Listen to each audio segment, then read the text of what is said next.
At 5 today with new details in sexual assault allegations against the Greenville County Sheriff.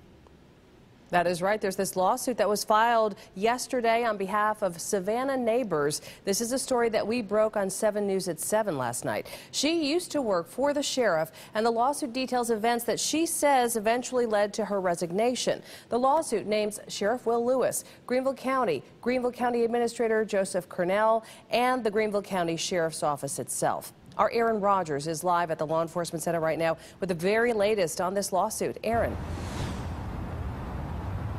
Well, Amy, we did reach out to Greenville County about the allegations. They told us they would file the appropriate response with the court as soon as they were served with this lawsuit. 40 pages detailing an alleged relationship between Sheriff Will Lewis and his former employee, Savannah Neighbors. We've included sort of the factual allegations surrounding what happened to Savannah, the sort of options that she's attempted to exercise and actually exercised to remedy the situation. Kyle White is one of Neighbors' attorneys. Although the investigation is ongoing, he spoke to us briefly on his client's behalf. We have faith in the process.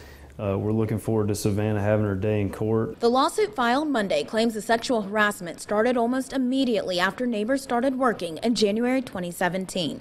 Her job, it says, was to go everywhere with the sheriff, including meetings, speeches, crime scenes, trainings, and press conferences. The lawsuit says the sheriff would comment on Neighbors' appearance and give her special privileges. The lawsuit goes on to detail a work trip to Charlotte in March, where Neighbors says she was possibly drugged and sexually assaulted 2 days in a row. She says after they returned, the sheriff continuously brought up the trip.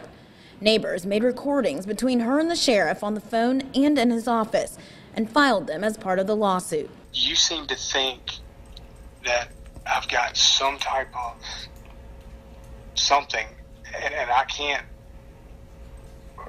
work with you without thinking some other direction or without assuming that there's going to be sex involved in our relationship.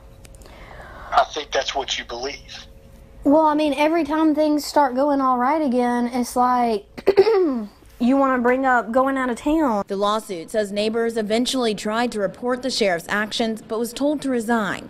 She recorded one of their last conversations in his office before she resigned in April.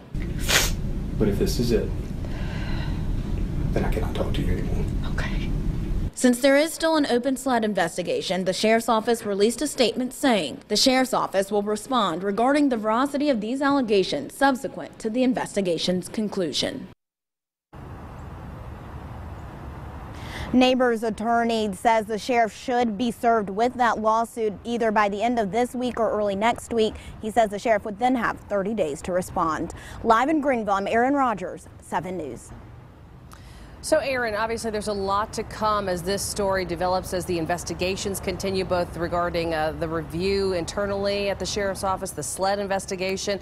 What would happen if there was truth to these allegations? What happens to the sheriff?